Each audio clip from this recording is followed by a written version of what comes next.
Bueno, buenas noches compañeras y compañeros, ¿cómo andás Camilo? ¿Cómo andás Rafa? ¿Cómo andan compañeros? Estamos en un nuevo programa de Tribuna TV. Sí. Y tenemos la temática, sobre todo las elecciones argentinas, pero hay más temas, ¿no?, para el día de hoy. Dejó mucho tela que cortar las elecciones del domingo y muchos movimientos, ¿no?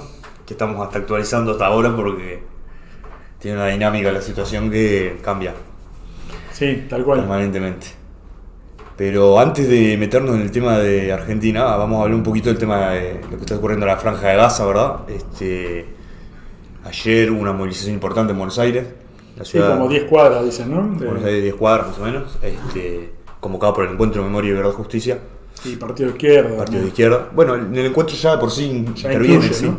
Es como, digamos, una coordinación, por decirlo de alguna forma, muy combativa, ¿no? Donde incluso en los momentos en que gobernaba el kirchnerismo, Cristina Kirchner, Néstor Kirchner, que fue cooptado un montón de organizaciones sociales, ¿no? Por organizaciones de derechos humanos, perdón, este encuentro tuvo la particularidad de mantener, digamos, ¿no? La consigna, el cárcel a los genocidas, de la denuncia a los pactos con Milani, por ejemplo, ¿no?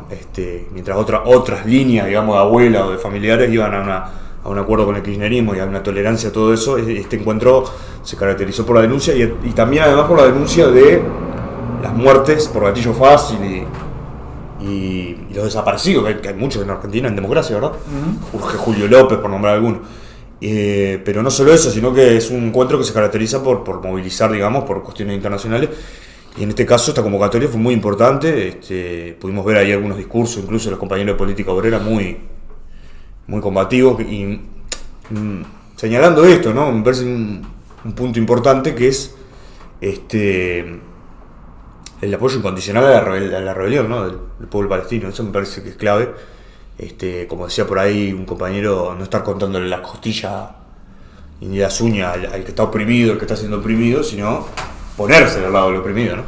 Sí, no solo en todo caso pedir paz como genéricamente se hace, sino porque la paz, ¿qué quiere decir? Volver a como estaban antes, a la masacre de todos los días, a la represión diaria y a la persecución de los palestinos por los colonos sionistas, que son bandas fascistas armadas. No, es la reivindicación de la rebelión del pueblo palestino, con independencia de las diferencias que uno pueda tener sobre tal o cual método. De eso se trata, defender el derecho incondicionalmente a la rebelión, ¿no? Es decir, de apoyar este proceso de rebelión de los palestinos y en este sentido no dudar en esta posición, porque hemos visto muchos grupos de izquierda, bueno, el Partido Comunista, la convocatoria del PIT-CNT a la marcha del otro día, se ponen en un terreno de marcha otro día en Montevideo, me refiero, ¿no? El viernes pasado, se pone en un terreno de equidistancia, ¿no? Paz, ningún terrorismo es bueno, generalidades, y en definitiva lo que hay que hacer es ponerse al lado del oprimido que se rebela contra el opresor, y de eso se trata en este programa, ¿no? También en la convocatoria del otro día, que obviamente asistimos y convocamos a ir, la exhortación a que la ONU intervenga, a que la ONU asegure ayuda humanitaria. Hasta el día de hoy creo que han entrado, capaz que cambió un poquito, pero 70 camiones con ayuda humanitaria a Gaza. Se necesitarían 100 por día para que eso alcanzara. Los hospitales ya se están quedando sin posibilidad de funcionar porque prácticamente no hay combustible, y por lo tanto la situación ya desde el punto de vista humanitario es catastrófica, más allá de que además hay una destrucción masiva de edificios, también de los hospitales. Zona residencial. Acá la cifra, Rafa, actualizada, que recomendamos Palestina Hoy, es una cuenta, bueno, todas las redes que actualiza mucho. Está en español, además. Está en español, exactamente. 7.028 el número de muertos y casi 3.000, 2.913 niños y 1.700 mujeres. Ese es el... Sí, es una carnicería, ¿no? Es una carnicería, es un genocidio. Y bueno, aparte el aparato de propaganda del sionismo, como también mintió sobre la decapitación de niños y sobre otras cosas, mintió sobre el misil que destruyó el hospital Al-Ali en Gaza, Hay investigaciones, entre ellas de New York Times, ¿no? Que es bastante dudoso que sea pro-palestino, que certifican que el misil era israelí. Exacto. No era un cohete de los gazatíes, digamos, de los... Sí, porque en un momento también dijeron que era de la yihad islámica, que es la que opera, digamos, en Jordania, o que tiene más incidencia ahí. Esa era la versión, hoy leía en búsqueda que salió una entrevista a la embajadora uruguaya de Israel, donde afirma esto, ¿no? Que va a destiempo, porque todas las investigaciones como esta del New York Times Independiente, que es lo que no quiere el Estado sionista, demuestra que ese cohete sobre el que se basa, la filmación sobre la que se basa, que es un misil que viene del lago Gazatí o de la zona donde estaría Hamás controlando la zona Gazatí, en realidad es un misil que se desprende. Bueno, hay un análisis técnico ahí que no cuenta ni la yihad islámica ni Hamás con ese tipo de armamento, digamos. Sí, es un proyectil que en realidad sale de Israel y cae en la frontera, no cae en el hospital, ese mismo que mencionan, ¿no? Hay toda una investigación, hay varias páginas que tratan de esto. Lo otro que me parece importante es que crece en el mundo las movilizaciones contra la masacre en Israel, ¿no? Sí. De Israel, mejor dicho, contra los palestinos. Y esto sucede en las canchas de fútbol, sucede en las grandes ciudades, por supuesto, en Oriente Medio, pero en todo el mundo, ¿no? Por ahí recordaba un compañero en alguna nota, yo no era niño, pero que es un movimiento internacional muy parecido a cuando se invadió Irak, ¿no? Estados Unidos, dice, comparado a nivel mundial. Sí, bueno, tal vez no llegó a la masividad en algunos lugares. Aquí en Montevideo la marcha cuando la invasión a Irak fue muy grande, ¿no? Todavía esta que hubo el viernes no alcanzó esa dimensión. Pero bueno, es una cuestión que está creciendo justamente, que está en desarrollo y bueno, que por otra parte hay una alerta, una urgencia en cuanto a la convocatoria, porque en cualquier momento Netanyahu va a ordenar la invasión por tierra. Ya han habido incursiones pero menores, supuestamente exploratorias, algunas versiones dicen que son tanto de Israel como de Estados Unidos en algunos casos, de grupos tipo comando, tipo de fuerzas comandos especiales y esas, que estarían intentando identificar lugares de defensa de las guerrillas, digamos, de Gaza, y por lo tanto están preparando la incursión, que es cuestión de horas probablemente, porque Biden ha declarado que él no le pidió a Netanyahu que detuviera la incursión. Dijo, bueno, si es posible evitar rescatar a los rehenes, rescatarlos, pero que él no pidió, es decir, en definitiva no está planteando que haya una negociación ni siquiera para rescatar los rehenes, sino que le da el visto bueno para la invasión. Un Biden que en algún lugar leí que era, me pareció muy gráfico, era líder senil del capitalismo senil o del imperialismo senil, no recuerdo cómo era que decía, porque efectivamente cada vez que declara algo, todos sus asesores, el Departamento de Estado, etcétera, tiemblan, ¿no? Porque es capaz de decir cualquier cosa. Y bueno, en este caso es claro. Es una alegoría, ¿no? Sí, es una alegoría de la decadencia y la declinación del imperialismo norteamericano. Pero en este caso, evidentemente, le está dando el visto bueno a la invasión, ¿no? Sí, Rafa, quedó algo en el tintero cuando arrancamos que me parece importante. Esto ya ha sido mencionado por varios analistas, pero hay que decir que esta cantidad de cifras de muertos que estamos viendo, que está generando ya no solo un rechazo y movilización, sino el propio organismo del imperialismo de decir, guarda, que esto beneficia jamás, ¿no? Ha habido por ahí la liberación de algunas rehenes que ahora acusan en ese caso a una de las rehenes, una rehén israelí, sí. Que saluda en un momento incluso, ¿no? Da la mano a los actores. Eso fue un elemento para decir, bueno, que esta mujer está mal de la cabeza, está senil, tiene síndrome de Estocolmo y demás, porque hace una descripción en la que explica que no fueron bien tratados, que no fueron torturados, y eso es visto por Israel como... Ahora, iba a esto. Israel cuenta con uno de los servicios de inteligencia más sofisticados del mundo. sabe perfectamente, el Mossad y todos los organismos de inteligencia, que Hamas, el grueso de sus oficiales está fuera de Hamas, de la Franja de Gaza primero. Pero además muchos de sus soldados están bajo tierra. El bombardeo a los edificios residenciales es un ataque a la población civil, y ellos saben que es un ataque a la población civil. Y que la enorme mayoría de la gente que muere ahí con cada uno de sus ataques son niños, son personas desarmadas, porque conocen por ese mismo servicio de inteligencia que la enorme mayoría de los combatientes está bajo los túneles. Esto digo conocido. Sí. Entonces la idea de que se usa el escudo humano, ¿no? Esto que lo ha colocado de Orsi, lo repite la embajadora de Israel, obviamente, se demuestra como falaz permanentemente, ¿no? Sí, yo creo que, bueno, primero que nada recomendar una nota que es tuya, sí, que está publicada en nuestra web, que justamente denuncia la justificación por parte del sionismo de la masacre de la población civil, ¿no? Es decir, descarnadamente lo dicen comparando con el ataque aliado en la Segunda Guerra Mundial a la ciudad de Dresde, en Alemania, que fue un bombardeo que no tenía una finalidad militar, sino desmoralizar a la población alemana. E incluso, bueno, hay quienes dicen que en ese momento el objetivo era evitar que los alemanes salieran a la calle para producir la caída del gobierno nazi, y que por lo tanto no cayera el nazismo fruto de una rebelión, de una revolución.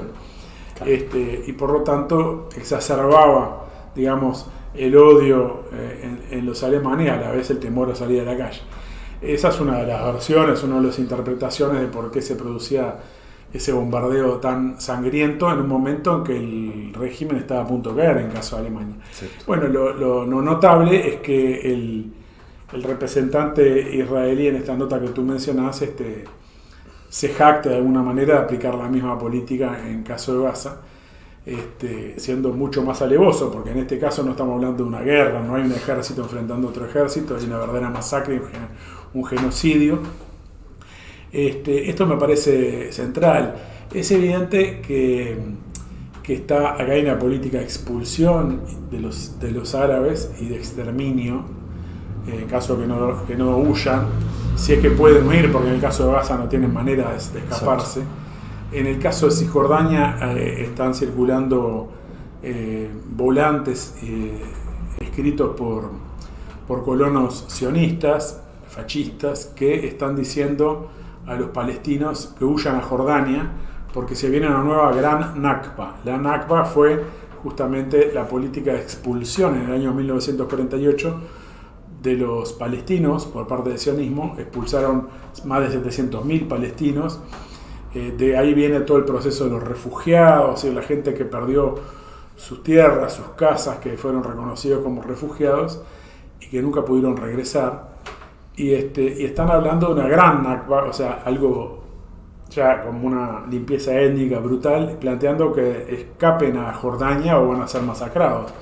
Es lo mismo que está haciendo el gobierno de Netanyahu en relación a Gaza, solo que en Gaza no tienen ni siquiera dónde escapar.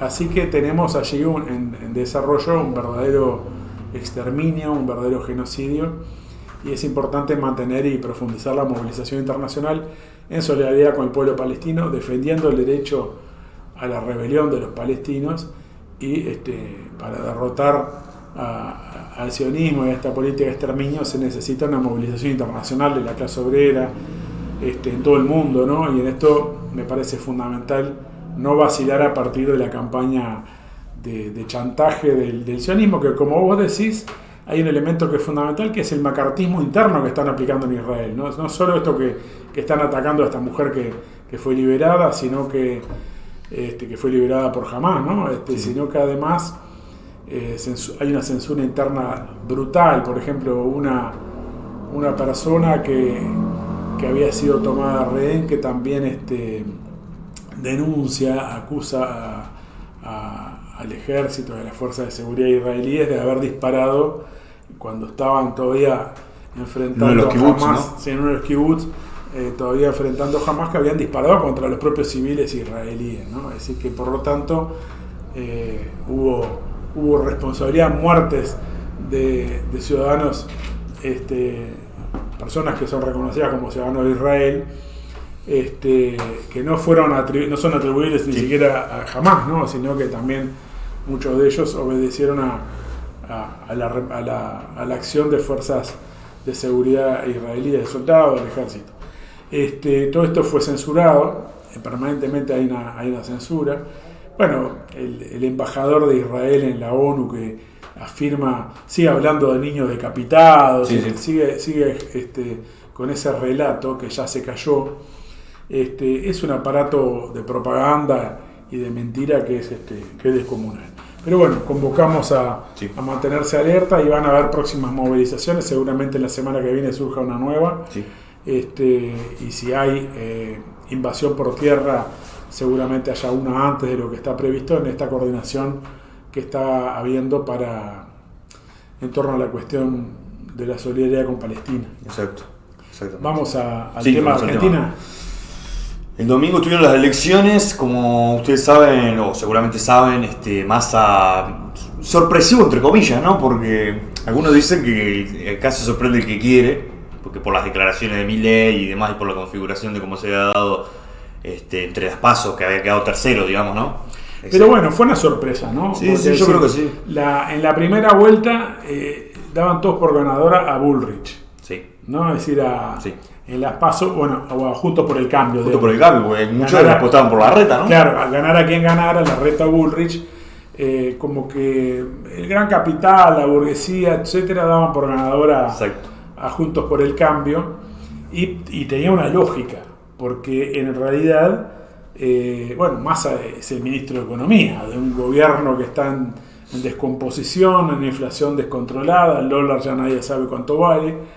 Es decir, que estamos en una situación realmente catastrófica de un gobierno donde el presidente no aparece y Massa actúa medio como presidente, como ministro y como candidato. Exacto. Entonces, que ganara Juntos por el Cambio en las PASO podía ser lógico, pero el hecho que no ganara, sino que apareciera primero Milei, fue una sorpresa. Sí. Y en ese sentido, ahora todo el mundo daba que ganaba Milei, o la mayoría. Podríamos decir de sorpresa en sorpresa. Es decir, que yo creo que es interesante analizar lo que pasó en el medio, ¿no? Porque en realidad Milei recoge más o menos los mismos votos que en las PASO, es decir, no crece, lo cual en realidad quiere decir que se estanca. Exacto. Y se cae, se pincha aún más Juntos por el Cambio, que había sido la segunda fuerza, pasa a ser la tercera con distancia. Sí. Es decir, una elección que las PASO cuando fueron en agosto. Eran en 3 partes más o menos iguales, en torno al 30%, con una distancia muy chica entre el primero y el tercero, y ahora pasan a tener 36, 30 y 24. Exacto. La izquierda del frente de izquierda un 2,7 creo, 2,6 por ahí.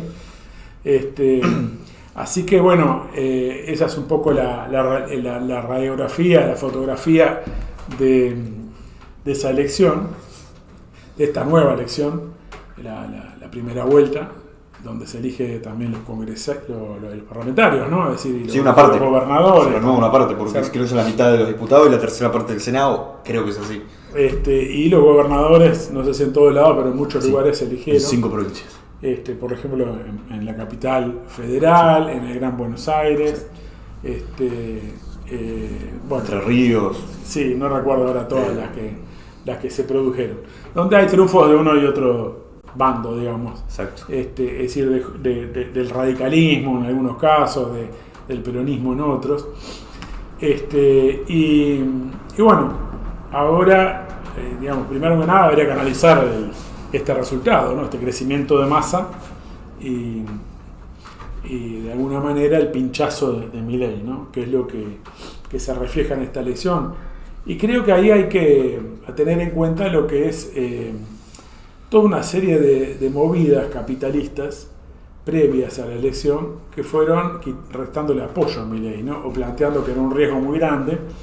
Entre otras cosas, de alguna manera el exponente económico de Milei se reunió con la Unión de Industriales, es decir, los grandes capitales de la industria, los grandes capitales industriales de Argentina, y les dijo que iba a haber una política de apertura económica total, ¿no? La apertura arancelaria, y que se prepararan, les iba a dar más o menos 1 año y medio para ajustarse, para adaptarse a esa situación, Con lo cual, bueno, obviamente le generó un susto enorme y esta burguesía industrial ya no quería saber nada con Milei, o quería poco antes y ahora no quería saber nada.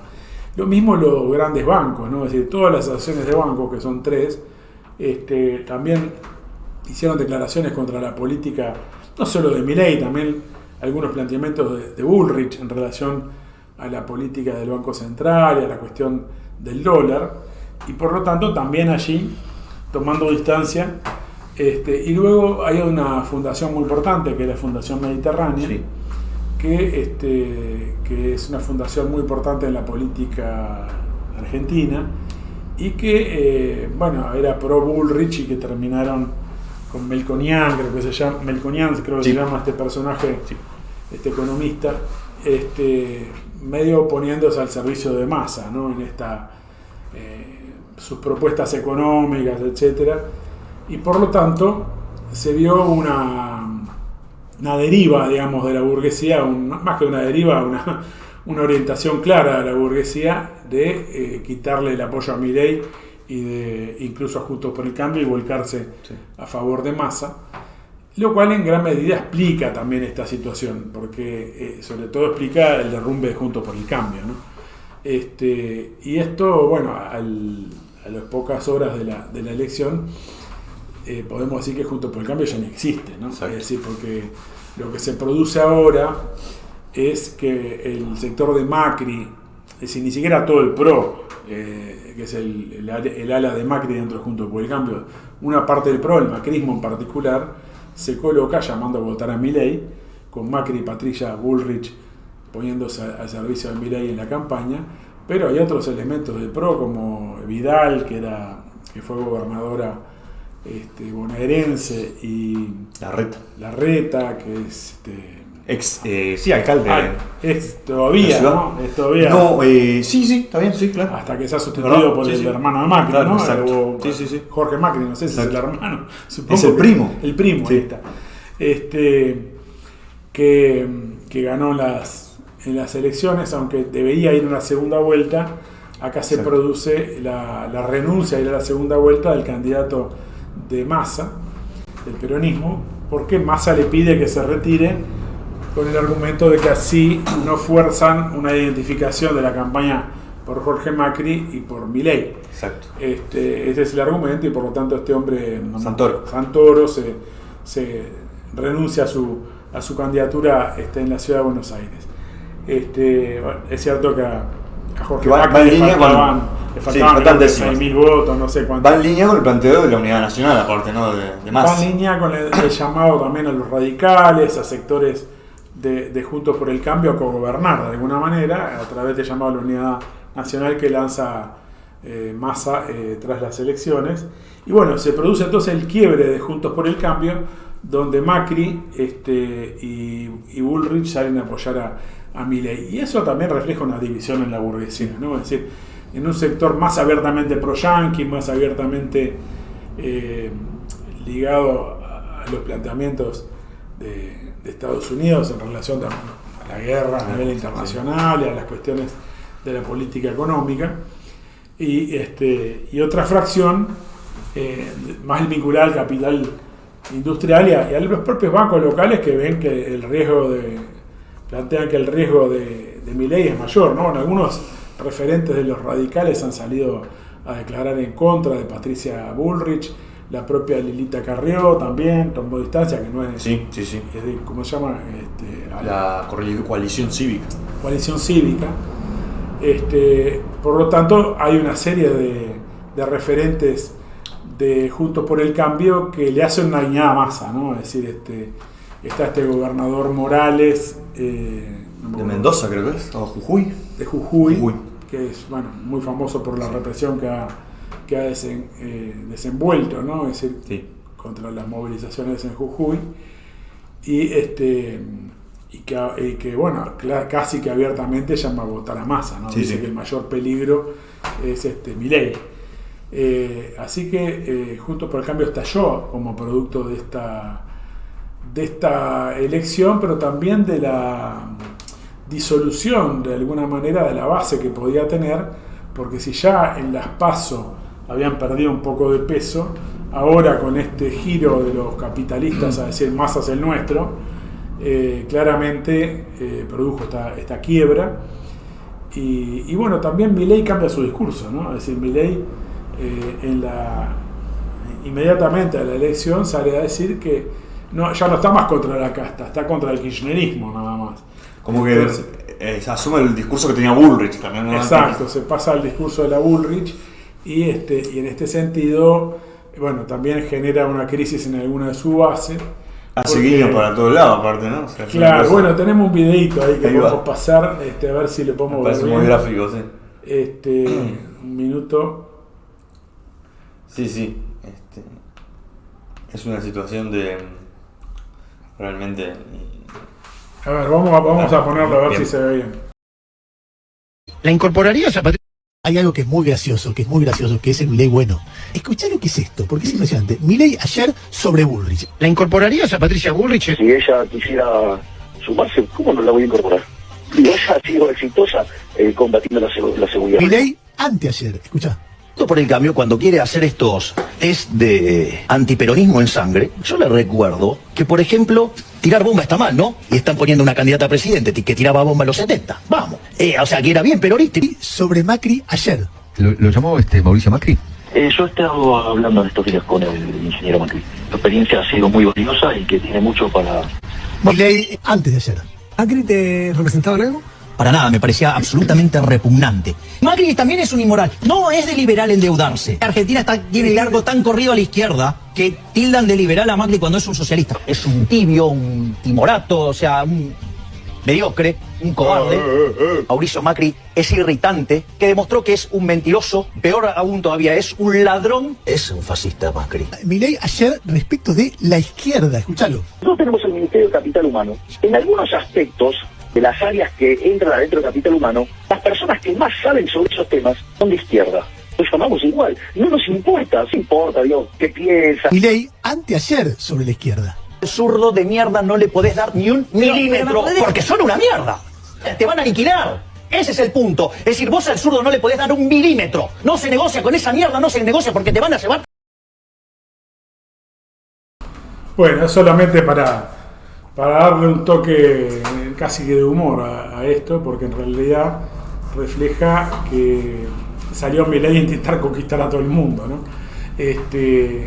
Por ahí decía algún analista que es un doble error, porque él podría mantenerse en un discurso, digamos, como el que ha tenido, y si pierde, consolidarse como la principal oposición con tu morir en tu ley, digamos, ¿no? No morir porque podés preservar, digamos, esa posición. Esto como que es un acuerdo con Patricia Bullrich que no arrastraría una cantidad de votos decisivos, esto ya es más especulativo, ¿no? Y a su vez te diluye a los tuyos, digamos, ¿no? Porque por ahí alguien titulaba, creo que Infobae, insospechado de ser, ¿no? Que ya tenía problemas con algunos diputados electos, ¿no? Sí, tuvo una reunión que nunca se reúne, él parece, con su bancada, digamos, y se reunió y varios que no tienen ningún peso fuera de Milei, ¿no? Claro. O sea, la realidad, varios de alguna manera no estaban muy de acuerdo con todo esto. Se le bajó Barrio Nuevo, un burócrata sindical que había logrado reclutar para su posición, porque dice que con la Bullrich no venía a la esquina. No dijo eso, pero más o menos es lo que se trata. Yo creo que vamos a analizarlo un poco más ese tema de Milei. Milei, hubo versiones hasta que se bajaba del balotaje, ¿no? Él había dicho que no se iba a bajar, ¿no? Y dijo una frase que a mí me pareció, esto fue antes del acuerdo, digamos, o de que le diera el apoyo Bullrich y Macri. Ahí en el interín, digamos. En el interín entre el resultado de la primera vuelta y este anuncio de Macri y Bullrich, que dice que Milei dice, no me voy a bajar, no consigo otro resultado, dice en una entrevista, no es en este discurso que se ve ahí en la imagen. No consigo otro resultado distinto que morir con las botas puestas, dice. Es decir, acá tiene un lapsus, ¿no? Tiene lo traiciona el subconsciente porque está diciendo que no consigue ganar, ¿no? Porque si no consigue otro resultado que morir con las botas puestas, es alguien que consigue solo perder.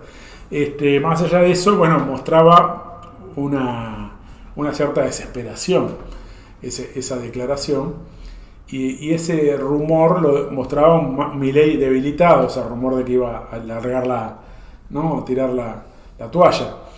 Y bueno, yo creo que lo que tú decís es importante, ¿no? Es decir, en relación al discurso que lleva adelante, porque es evidente que de un discurso contra la casta, también aliado Macri, que está extremadamente desprestigiado en muchos de sus electores, bueno, algunos se lo perdonarán seguramente, pero obviamente se ha desdibujado por completamente. Lo mismo contra los zurdos de mierda, un discurso que reivindicaba prácticamente la dictadura, que negaba a los desaparecidos, sí, etcétera, pasa a ser un llamado de Bambi, poco menos, a Miriam Bregman, ¿no? Sí, en particular se dirigía sí, al frente de izquierda.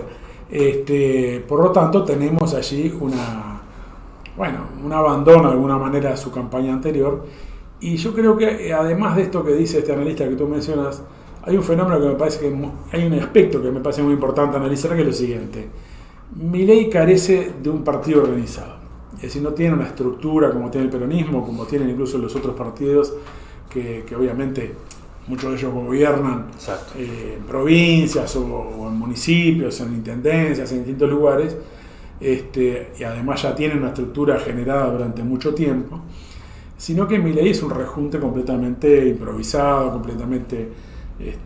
hay por ahí un discurso de Babi Checopar, un tipo de recontraderecha que no lo apoyaba. Recontraderecha, claro, me parece terminar esta idea, que es que si vos tenés un partido y sufrís un traspié, y bueno, de pronto en la que viene emergés con más fuerza, ¿no? Es decir, podés superar los vaivenes de la política, las alzas y los reflujos. Ahora, si vos no tenés nada y dependés solo de tu figura, primero que nada vas a sufrirlo mucho más, la caída, y segundo, si además traicionas tu propio discurso, tu propia eslogan y tu campaña, etcétera, etcétera, mucho más, porque la gente se da cuenta que te aliaste con lo más podrido de la política argentina para ganar, abandonando todo lo que venías diciendo, y encima no ganaste y no tenés una estructura que te soporte.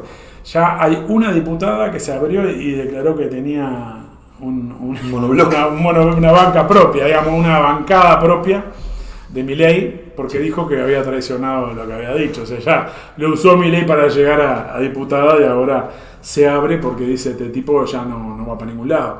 Obviamente esa diputada estaba el mejor postor después en las negociaciones. Perdón. No, sí.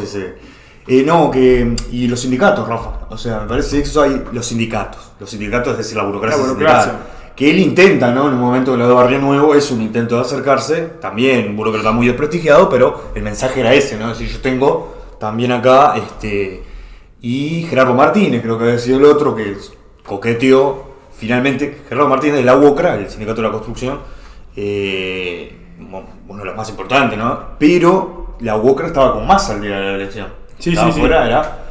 No había mucho más tampoco, pero quiero decir, a Barbacán, por lo que en general se movilizaba, no estaba en el búnker de Massa. Hay el bloque de Massa es un bloque contradictorio también, ¿no? O sea, hay disputas ahí muy, muy severas que se expresan políticamente en esto de conmigo se termina la grieta, ¿no? El mensaje que dio Massa por ese lado. Claro, que plantea que en definitiva, para llevar adelante ese programa y ese planteamiento, tiene que también provocar una crisis en el peronismo, es decir, desprenderse aún más del kirchnerismo, que ya Cristina Kirchner, las últimas declaraciones son medio desvinculándose del propio Alberto Fernández, de las decisiones del gobierno. Bueno, evidentemente con este proceso de Massa pierde aún más peso el kirchnerismo y se va a pegar a las fracciones de los gobernadores, que son los que hoy le están dando mayor respaldo, y los gobernadores no solo peronistas, ¿no? Es decir, los radicales y otros, que evidentemente se van a acercar a este planteamiento de unidad nacional, porque es lo que pide la burguesía en definitiva. Entonces tenemos un balotaje en el cual la gente es llevada a votar como si fuera una cuestión poco menos que vida o muerte, y uno ve las discusiones en las redes y en muchos lugares, en fracciones de izquierda incluso, con unas enormes vacilaciones, donde pareciera ser que acá se juega algo y en definitiva lo grande de la política ya está definido, que es claro que los grandes capitales han optado por Massa y que que Milei está pinchado en esta campaña a pesar de la movida de Macri, que tendrá que mostrar si puede arrastrar parte de ese 24% para Milei, pero tendría que lograr una gran parte de ese 24% para torcer la elección, ¿no? Es decir, claro que en lo que resta de este mes se va a dar una situación anómala que debería ser para estudiar en las universidades del mundo, que es que un ministro de Economía que prácticamente aparece con el conjunto del poder en sus manos, un presidente escondido, está yendo a un balotaje y ganando de atrás a pesar del desastre que está conduciendo. Aparte, imagínate una campaña electoral donde nos diga vamos a hacer tal cosa, vamos a hacer tal otra, y cualquiera le diría ¿por qué no lo haces ahora? Es decir, me acuerdo de la primera elección cuando gana Tabaré Vázquez la intendencia de Montevideo, y entonces contra los colorados decían que iban a bajar el boleto, y entonces Tabaré Vázquez decía bueno, vamos mañana a la Junta Departamental y votemos o bajar el boleto. ¿Qué están esperando? ¿No? Porque si tienen mayoría. Claro. Esto es un poco parecido, ¿no? Si cualquier promesa que haga Massa, que van a subir los salarios, que van a mejorar tal o cual cosa, está planteando es un absurdo, ¿no? Es decir, es el que está gobernando. Sin embargo, va a ser el que va a ganar, porque lo han elegido los capitalistas en un balotaje de ellos, ¿no? Entonces, por lo menos las grandes fracciones del capital, hay otras que apoyan obviamente atrás de Macri, atrás de Milei, pero el grueso de los capitalistas y los banqueros están detrás de Massa en este momento, y eso se va a hacer sentir cada vez más en este balotaje. Rafa, y hay que mencionar algo que es importante, lo mencionamos en algún programa antes de las PASO, que es este rumor que después se confirmó en cierta medida, que es que Massa tuvo un papel fundamental en la formación de las listas de La Libertad Avanza, es decir, de Milei. Es decir, que acá hay jugada a varias bandas. Cuando uno ve algunas cosas que hemos leído en las redes, sobre todo, pero también algunos planteamientos de la izquierda, de que bueno, el mal menor, y acá no corre ningún mal menor, porque acá el mal es mayor. Primero porque el tipo que aparece como, entre comillas, mal menor es el que está aplicando el ajuste, y además es el que le brindó una infraestructura al mal mayor. Pero gran parte de la izquierda aparte se ha movilizado en Jujuy contra Morales. ¿Y van a votar lo mismo que Morales? Claro. En la segunda vuelta.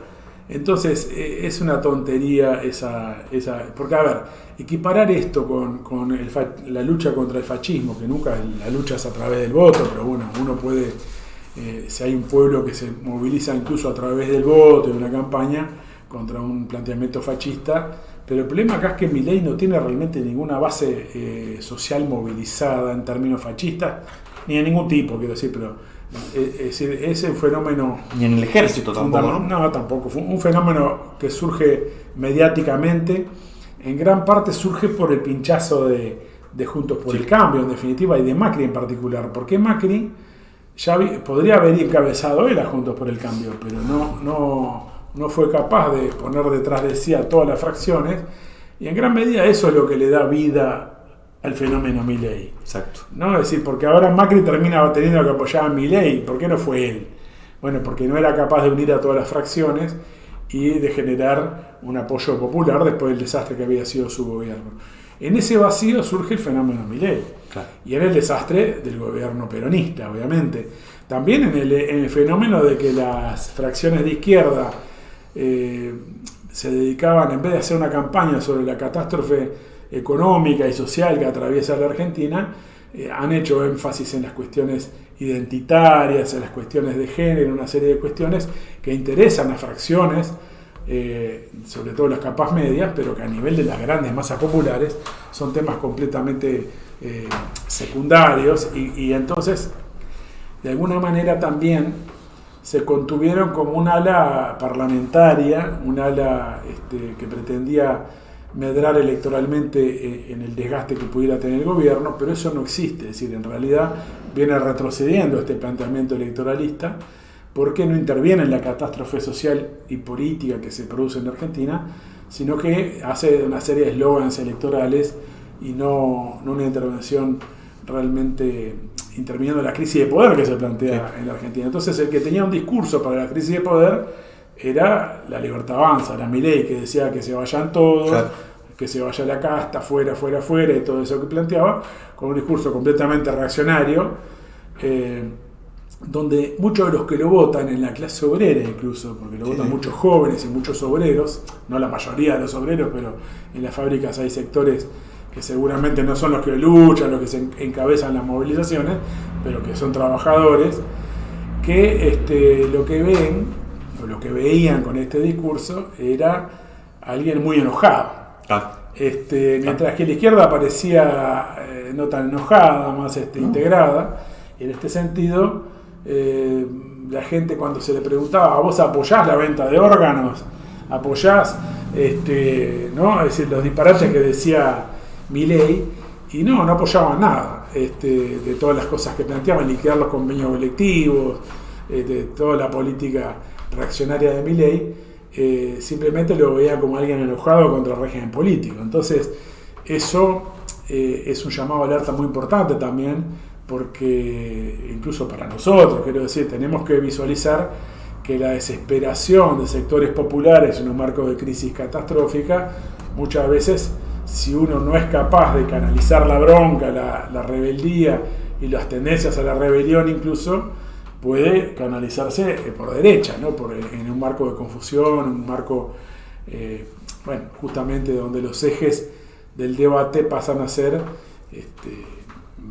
un poco irracionales, ¿no? Es decir, o la racionalidad de los puntos de lo que se discute se le pierde a la gente, porque en realidad el planteamiento de Milei es pegarse a Estados Unidos con la dolarización, romper con China, abrir completamente la economía.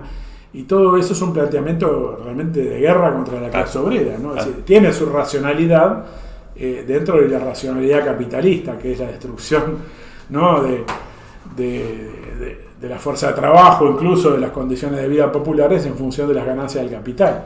Y el otro tema, Rafa, era la dolarización, que fue atacado especialmente por los grandes medios de las finanzas internacionales, sobre todo la vinculada al capital yanqui, ¿no?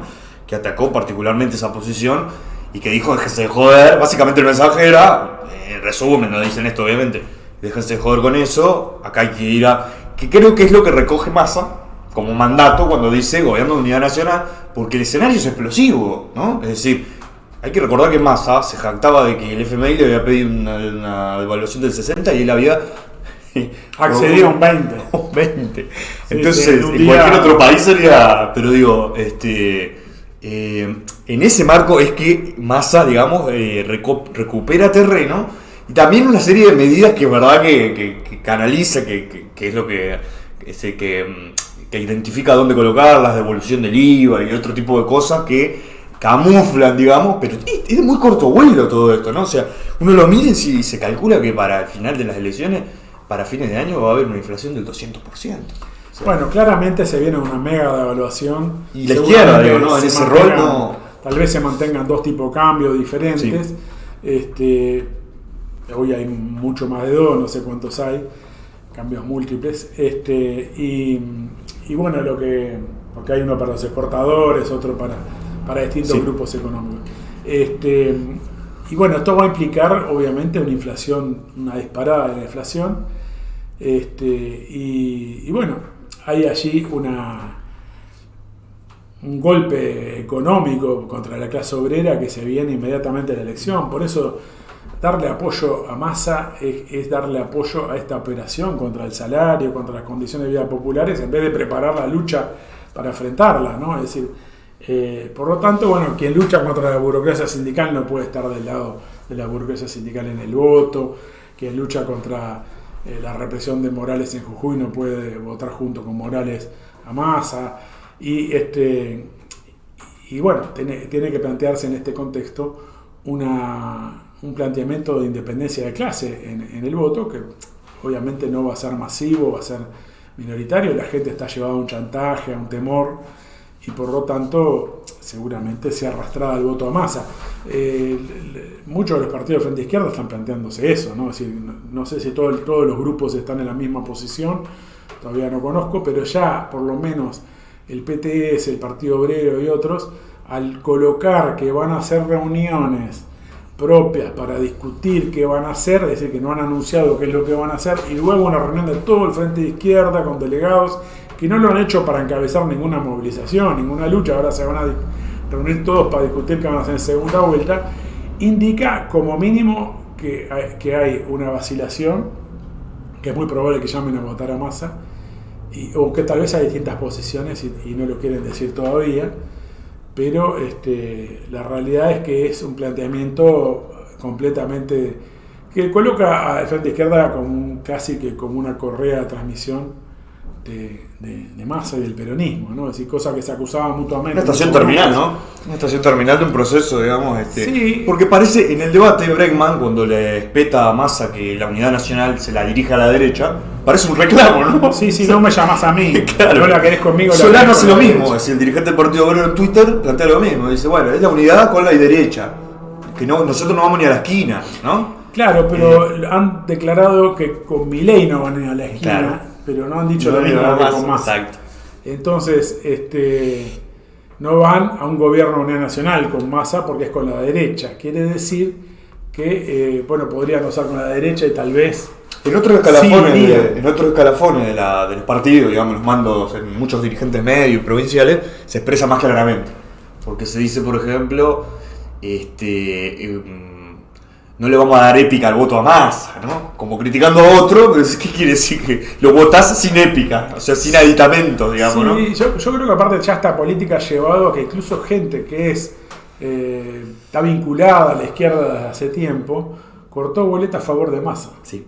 O sea, en otras elecciones pasaba que había gente que era kirchnerista, que cortaba boleto con la izquierda, ¿no? Es decir, votaba al candidato del kirchnerismo y le quería dar una oportunidad a la izquierda. Cristina quería dar una oportunidad a la izquierda, entonces votaba a Altamira. Altamira no era el candidato a legislador, pero digamos, al que fuera candidato a legislador de la izquierda.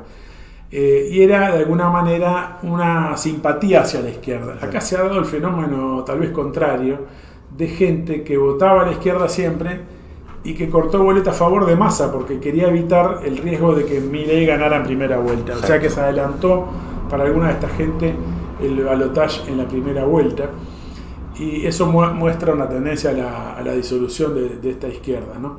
Evidentemente, nosotros recomendamos leer la página en internet de Política Obrera. Allí van a ver la declaración que emiten en relación al voto, llaman a votar en blanco, pero más que el voto, porque ya obviamente primero desde acá, salvo algunos compañeros que tienen la posibilidad de votar en el consulado, la mayoría de los que nos escuchan no participan de eso, es comprender esta crisis de alguna manera política que hay, y la crisis capitalista extrema que se expresa en la Argentina forma parte de un fenómeno internacional que allí tiene una expresión más descarnada que en otros países, más acelerada, sí, pero que marca, muestra una perspectiva internacional donde nosotros tenemos que integrar los fenómenos de la guerra en Ucrania, la masacre y el genocidio en Oriente Medio, otros procesos guerreros en el Cáucaso Sur, en África y en otros lugares, también en Haití, también los ataques a las conquistas obreras por parte de los gobiernos capitalistas, como por ejemplo la reforma jubilatoria en el Uruguay, ¿no? Y en Francia, en otros lugares. Es decir, no podemos apreciar estas cosas en forma separada, sino tener una visión de conjunto de lo que es una decadencia de un régimen social capitalista, que plantea este escenario de guerras y también de guerra de clase contra la clase obrera. Y en el caso de la Argentina se viene una gran guerra contra las condiciones de vida populares, gane quien gane, pero sí. Lo más probable es que sea con Massa. Y por lo tanto es fundamental comprender esta situación, porque las perspectivas que se plantean solamente electorales, reformistas, etcétera, que parecen muy viables y muy razonables y muy realistas en condiciones normales, en este contexto aparecen como completamente utópicas y reaccionarias, en el sentido que no dan una respuesta, y por eso me parece importante colocar la idea de la necesidad de la unidad de los trabajadores en un frente de trabajadores, en el caso de Uruguay, por ejemplo, para llevar al triunfo la campaña por el plebiscito contra la reforma jubilatoria, contra la SAFAP, contra el aumento de la edad de retiro, pero también de preparación de la lucha, porque sea el gobierno que sea el que venga después, todavía hay un año de gobierno de derechista contra el cual luchar, pareciera ser un gobierno en retirada hasta cierto punto. De todos modos, es claro que los que se plantean como el relevo, en el caso del Frente Amplio, están planteando mantener lo principal de esta reforma jubilatoria, el aumento de la edad de retiro. En su documento previo al plenario, la comisión que organizaba el documento para el llamado diálogo social, es decir, diálogo con los capitalistas, diálogo con la SAFAP, planteaba justamente mantener el ahorro individual, es decir, la SAFAP, y planteaba mantener el aumento de la edad de retiro, ¿no? Es decir, discutir excepciones a los 65 años, pero mantener esa regla. Por lo tanto, marca que cualquiera sea la alternativa, la centroizquierda o la derecha, plantean una perspectiva de mantener el ataque y profundizarlo, porque eso es lo que se desprende de esta orientación.